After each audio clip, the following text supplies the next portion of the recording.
Alright, YouTube, watching the reaction to Gallup polling on trustworthiness of the media as perceived by the public is sort of like watching a freak show.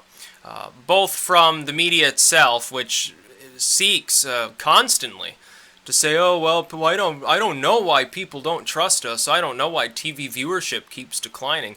But I think that there's a special student in the room. If we look at the media as being a bunch of very, very fragile, mentally speaking, individuals, there's one that stands out. It's not the kid who's got some problems, it's the kid who literally is trying to sodomize himself with a glue stick or something, and that's Fox News. I've been very critical of Fox, and by the way, that criticism's not going anywhere. Fox News is absolutely terrible. The fact that some people on Fox find the mental capability within their grasp of actually reporting news once in a while doesn't mean that the network as a whole isn't completely and utterly biased, because it clearly is. MSNBC and CNN especially are Democratic partisans. That is, they support the Democratic corporate machine.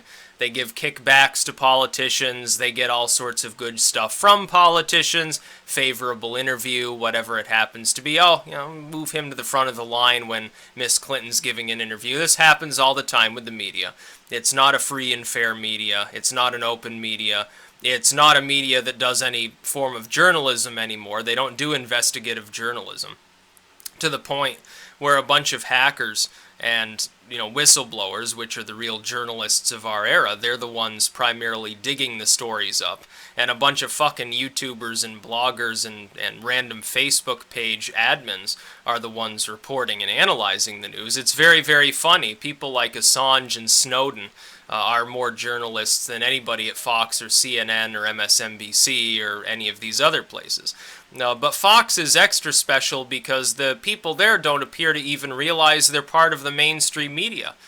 Fox News, by virtue of being one of the later taters to show up on TV news and quickly dominated it, it doesn't exonerate them from being mainstream media. The fact that they happen to support primarily partisan Republican causes instead of primarily partisan Democratic causes doesn't mean they're not a part of the mainstream media either.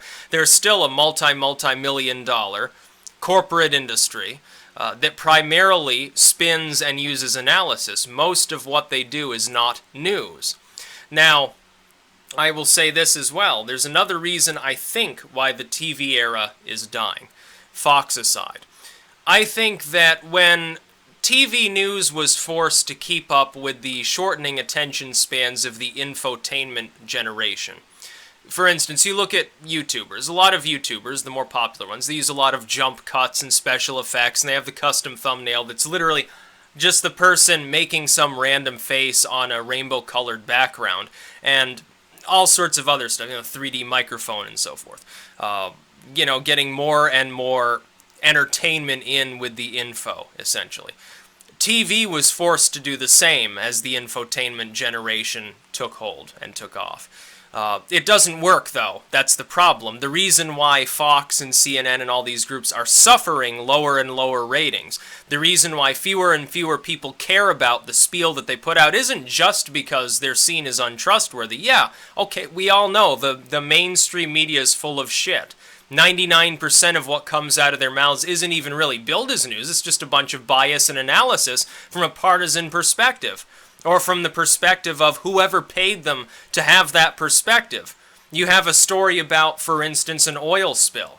You'll have one media group that completely glosses it over. If they talk about it at all, it's all a bunch of apologies for the oil industry. Oh, well, terrible things happen sometimes, but it's still safer than nuclear explosions and, solar panels. They take their lithium from these giant strip mines and stuff. And then another outlet, they'll just report the other side and they'll say, oh, well, oil is fucking evil. We should all be using nothing but windmills, and we should do like Jimmy Carter said and turn the thermostat down and just wear a sweater in our homes and stuff like that. And so it's not news, because only a kernel of truth is even there. The actual event is barely reported on. The rest is 99% a bunch of analysis, half of which isn't even accurate at any given time. But the TV news sort of groups, That is, the media conglomerates from the TV era are suffering now as much as sort of print news conglomerates began to suffer in the era of television. That is, more and more people gave it up. It was boring. But there's a golden lining for a select group of people, I believe, in the next decade or so. There's a reason why I don't use jump cuts and the 3D microphone and the custom thumbnails and stuff here on my channel. It's by design. It's not because, oh, low tech or not enabled to do these things. It has nothing to do with that. I could go out and get all of the equipment that I need to do that at this point, and it wouldn't be a problem. But there's no reason to, because I think people are going to start feeling a nostalgia for the older type of media, where a person can, for instance, sit in front of the camera, make a coherent argument for 10, 15, 20 minutes, uninterrupted, where discussion is actually intelligent, it's not just people talking over one another, where documentaries are, they're not just filled with a bunch of post-Survivor era nonsense that's sort of full of, split-second clips randomly flashing on the screen for no reason. I think people will feel nostalgia for that. But by the time they feel nostalgia for that, TV will be essentially dead. What do most people at this point, who are from certainly the millennial generation, increasingly the Gen Xers, what are they using their TV for? It's just a bigger screen for their laptop, essentially. They're watching YouTube videos or they're watching Netflix. They're not watching Fox News. They're not watching CNN. The average Fox News viewer is in their mid to late 60s. The same is true of CNN and MSNBC. People from the boomer generation still largely watch TV news. The Gen Xers don't. The Gen Xers are too busy checking out like Drudge or the Young Turks or something like that. And the millennials certainly. No time for that. What do I see a TV as? It's background noise. That's literally the only reason it's even there. There's no other purpose for it. I don't want to watch the sort of crap that's on TV because mainstream Hollywood like movies suck.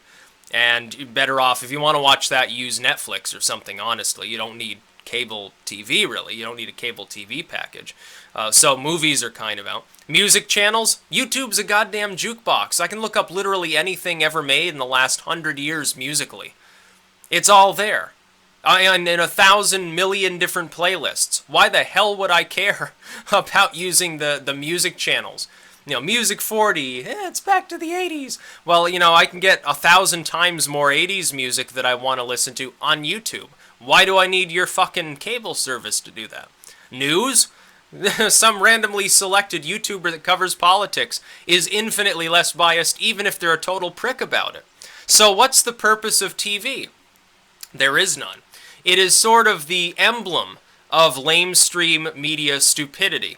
They, in order to compete in the infotainment age, they filled up everything that they did with a bunch of, biased analysis, sensationalization. Sensationalism is literally everywhere on especially Fox, but also you watch MSNBC, it's, this iceberg slowly melting out in the North Atlantic is evidence we're all going to be dead in 10 years or something like that. For CNN, it's, Trump gets elected, there's another nuclear war. Fox says, we're going to get attacked by the Iranians and nuked off the face of the earth even though they don't have nukes or something. It's just a bunch of bullcrap. It's dishonest, but it's also in a crappy format. That sort of infotainment format doesn't work for news. It doesn't work for it. And if it's going to work at all, it has to be online. Now, I'm waiting for the golden age ahead when people will feel some level of nostalgia for a coherent conversation.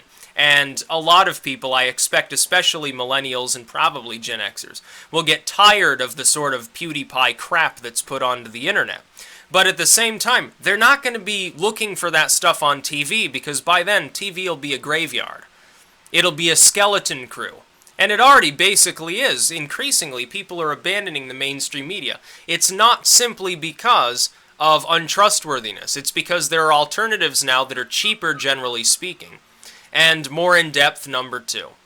And so it's funny to watch Fox chuckle about the mainstream media suffers. The mainstream media is increasingly seen as completely untrustworthy and filled with lies.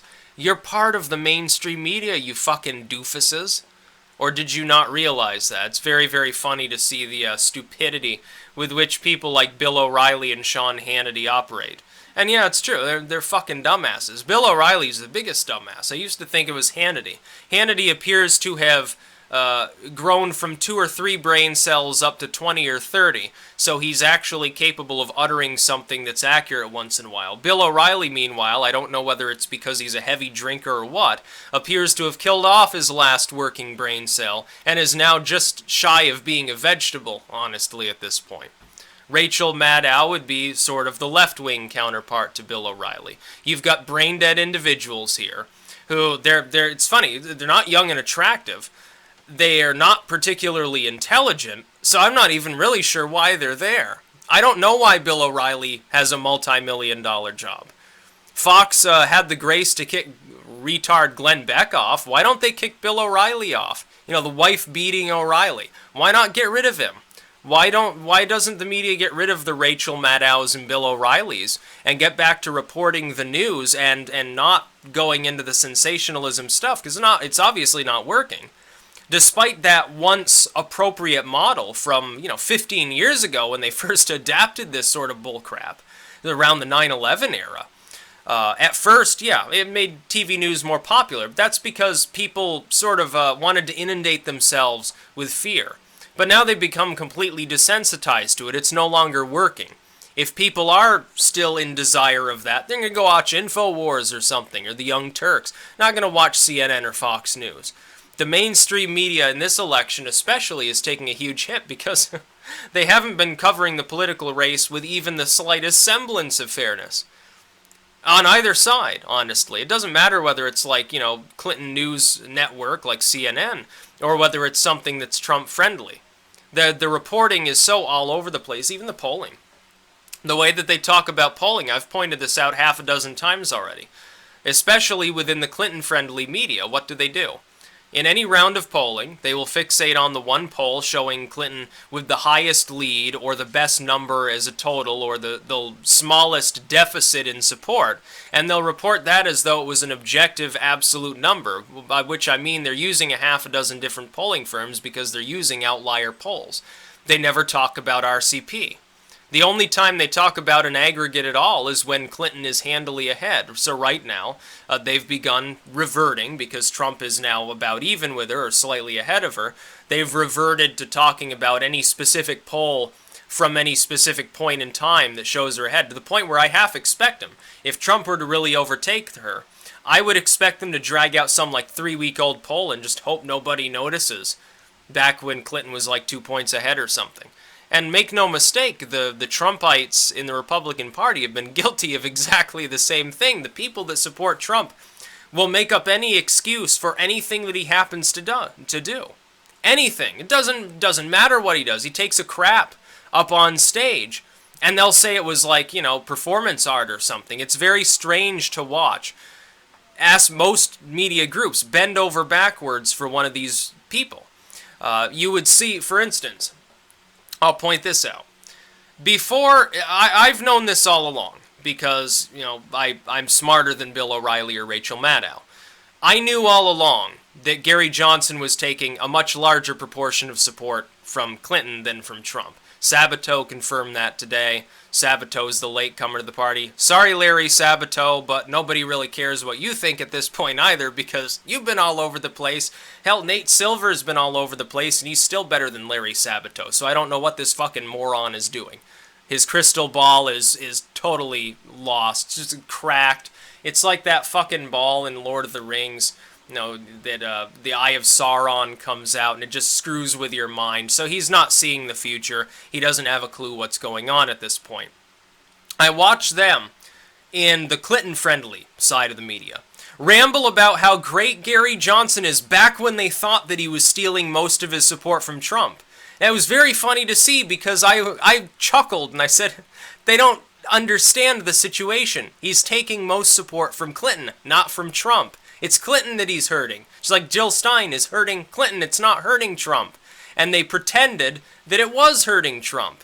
And so they gave him all sorts of interviews, and they talked about how he was a great alternative. Oh, you should still vote for Clinton, but we can understand why people like the guy. He doesn't have the baggage. He seems friendly. He's 420 friendly and stuff. And they ranted and raved about how great Gary Johnson was, back when they thought he was primarily stealing Trump supporters. As soon as it became abundantly clear that what I said all along was correct, and that he was actually taking about, 2-1 from Clinton instead of Trump, what did they do? They stopped talking about him.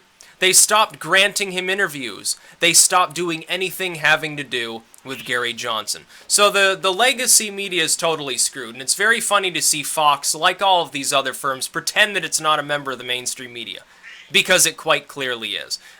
Multi-million-dollar corporate apparatus, partisan, bias everywhere, filled with stupidity.